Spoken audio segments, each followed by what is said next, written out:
Bayangkan sebuah bangsa yang berubah begitu cepat, hingga para kesatria yang dulu dipuja, tiba-tiba dianggap penghalang. Inilah kisah bagaimana Jepang memaksa samurai meletakkan pedang mereka. Perubahan ini bukan terjadi perlahan, tetapi secepat badai sejarah. Para samurai telah memegang kekuasaan selama berabad-abad di bawah sistem feodal Jepang. Mereka bukan hanya prajurit, tetapi kelas sosial dengan kehormatan, gaji, dan status tinggi. Namun semua itu mulai berubah ketika Jepang dipaksa membuka diri pada dunia luar. Tahun 1853, armada Komodor Matthew Perry tiba dengan kapal hitamnya. Kapal-kapal itu membawa meriam yang tak bisa dilawan Jepang. Kedatangan ini mengguncangkan fondasi sistem lama yang dilindui oleh samurai. Tekanan barat menyingkap kelemahan Jepang, teknologi tertinggal, dan militer kuno. Banyak bangsawan sadar bahwa kalau Jepang tak berubah, negeri ini akan dijajah. Sistem lama tak lagi cukup untuk bertahan. Pada tahun 1868 terjadi restorasi Meiji, titik balik terbesar dalam sejarah Jepang. Kekuasaan shogun berakhir dan kekuasaan kembali ke kaisar.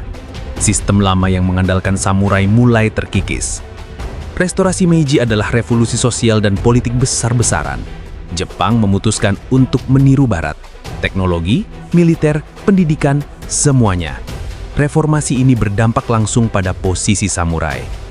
Pemerintah mulai menghapus sistem domain feodal yang selama ini memberi gaji kepada samurai.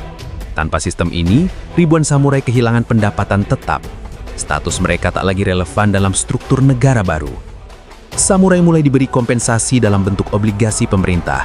Namun nilainya turun drastis, membuat banyak di antara mereka jatuh miskin. Inilah awal keruntuhan ekonomi kelas samurai. Di sisi lain, masyarakat umum kini diperbolehkan memakai pakaian barat dan bekerja di profesi baru. Banyak mantan petani menjadi pejabat, polisi, bahkan tentara modern. Samurai merasa posisi mereka direbut.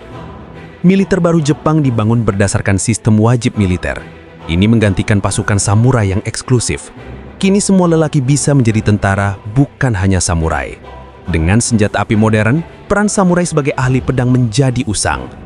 Rifle bisa mengalahkan katana dari jarak jauh tanpa duel kehormatan. Militer baru sangat berbeda dari tradisi samurai. Saat semua berubah, pemerintah sadar bahwa pedang samurai mulai menjadi simbol perlawanan. Banyak samurai menolak modernisasi dan tetap membawa katana. Ini dianggap ancaman ketertiban umum. Beberapa insiden kekerasan terjadi antara samurai dan penduduk biasa. Benturan budaya membuat pemerintah makin gelisah. Jepang butuh stabilitas untuk mengejar barat. Pada tahun 1876, pemerintah mengambil langkah paling drastis. Mereka mengeluarkan Haitorei Edict, larangan membawa pedang di tempat umum. Inilah pukulan telak bagi kelas samurai. Bagi samurai, pedang bukan hanya senjata, itu identitas, jiwa, dan kehormatan mereka. Larangan ini terasa seperti penghapusan kelas sosial satu generasi sekaligus. Banyak yang tak bisa menerimanya. Sejumlah samurai marah dan membentuk kelompok protes. Mereka menuntut agar tradisi dihormati dan hak-hak samurai dikembalikan. Namun modernisasi tak beri ruang kompromi. Kemarahan terbesar muncul di wilayah Satsuma, tanah kelahiran banyak samurai terkuat. Di sana, tokoh besar Saigo Takamori menjadi simbol harapan bagi para samurai. Ia sebelumnya mendukung Meiji, namun kecewa dengan arah reformasi. Pada tahun 1877, pecahlah pemberontakan Satsuma, perlawanan terbesar terakhir samurai. Ribuan samurai bertempur melawan tentara modern Jepang, namun mereka kalah teknologi dan kalah jumlah. Pertempuran Shiroyama menjadi klimaks tragis.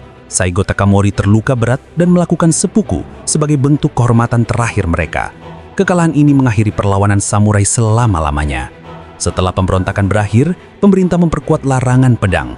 Samurai resmi hilang sebagai kelas sosial. Jepang kini sepenuhnya masuk era modern. Namun warisan samurai tak hilang begitu saja. Etos Bushido tetap hidup dalam budaya Jepang. Bahkan tentara modern Jepang mengambil nilai-nilai samurai. Pedang yang dulu dilarang akhirnya berubah menjadi seni dan simbol budaya. Pandai besi tradisional masih membuat katana berkualitas tinggi. Kini pedang itu dianggap benda seni, bukan senjata perang. Film, literatur, dan seni Jepang turut menghidupkan kembali citra samurai. Tanpa disadari, dunia justru makin mengagumi mereka setelah era itu berakhir. Samurai menjadi bagian dari identitas nasional Jepang. Haitorei Edict tahun 1876 masih menjadi salah satu reformasi paling kontroversial dalam sejarah Jepang. Larangan itu menandai akhir satu era dan awal era baru, sebuah perubahan sosial terbesar dalam sejarah Timur Asia. Apa yang terjadi bukan sekedar pergantian aturan, ini adalah transformasi total. Ekonomi, politik, militer, budaya, dan samurai berada tepat di pusat pusarannya. Samurai menjadi korban dari sesuatu yang lebih besar, modernisasi global. Dunia bergerak cepat, dan negara yang tidak beradaptasi akan hancur. Jepang memilih bertahan meski harus mengorbankan tradisinya. Keputusan itu terbukti efektif. Jepang berkembang menjadi kekuatan industri besar hanya dalam beberapa dekade. Modernisasi Meiji mengubah Jepang selamanya. Tetapi di balik keberhasilan itu ada harga yang mahal. Identitas dan kelas sosial yang bertahan berabad-abad runtuh dalam satu generasi. Samurai adalah salah satu yang harus melepaskan segalanya. Larangan tahun 1876 bukanlah anti-samurai, melainkan pro-modernisasi. Tujuannya adalah membentuk Jepang yang kuat di panggung dunia. Dan untuk itu tradisi harus ditata ulang. Dari kehormatan tertinggi hingga larangan pedang, perjalanan samurai adalah kisah perubahan zaman. Bukan pedang yang berubah, tetapi dunia yang bergerak terlalu cepat bagi mereka. Disinilah alasan sebenarnya mengapa Jepang melarang samurai untuk bertahan hidup di dunia modern.